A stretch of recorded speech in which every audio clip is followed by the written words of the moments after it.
Ayan guys, nandito tayo ngayon sa Kayukay. Mamimili tayo.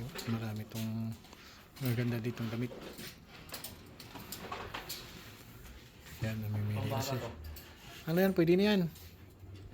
Yan, dito tayo sa mga damitan. Ayan guys, mamili tayo dito ng damit.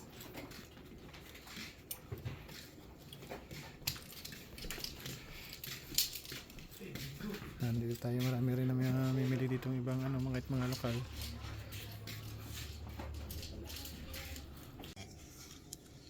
So guys, ganito ang dito, mga ukay-ukay sa Canada o mga branded. Ito pakita ko sa yung nabili namin, nabili ko ito. Bibili pa lang.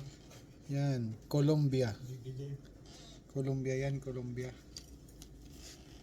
Tapos ito ganito magaganda pa 'to, mga branded talaga dito. Ito naman ay hindi na makita, pakita natin. 0.0 yan, 0.0. Tingnan mo na, pulo. Kaso ng kulay puti. Sabit muna natin. Baka makuha ko ng iba. Ito, pinakita ko na to sa inyo. Yan, ganito lang ang damit dito namin sa Canada. Okay. Tapos ito pa. Calvin Klein. Oh, saan ba nakakita oh? Yan, saan ka oh.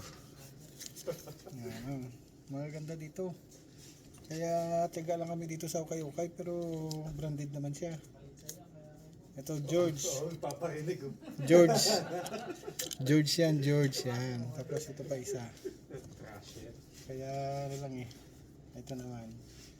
Uniqlo.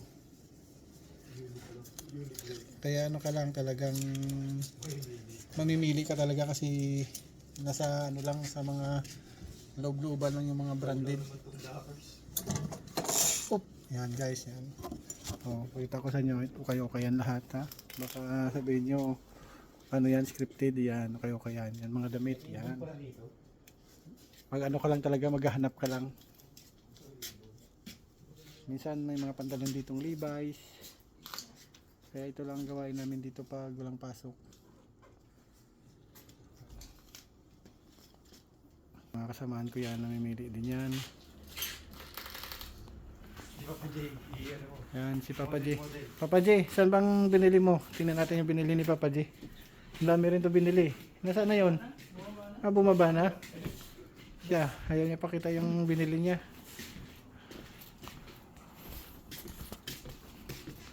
Yan guys, ganito lang okay dito. Talagang salain mo lang kasi nandyan lang yan sa mga sulok-sulok ng mga branded.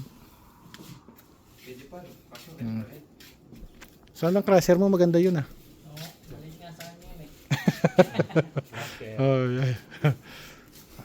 Para sa mga. Tara, doon tayo sa baba. Bayad na tayo guys, magbabayad mo. Halagang lang to, $1. Naka-branded ka na. Tara. Bayad na tayo. Diyan kami magbayad sa guys, cashier. Malaking kayo to. Testing mo doon sa salamin. Itong bagay naman sa'yo eh. Yan. Di ba? Tama lang, Chard. Ayos. Sa kamay lang masikip yan. Itong katawan yan. Chard, alam na. Chard. Kailangan ka mag-diet. Pwede na yan.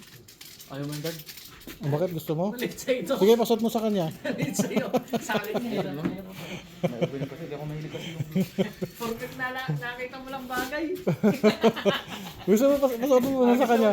Kung kasya sa kanya. Bakit naman nito? Anong meron dito? Baka may barya yan. Lahat yun. Daming binibili ni Papa G. Ang lupit talaga si Papa G. Pangsiklista. Ay, panglakoy.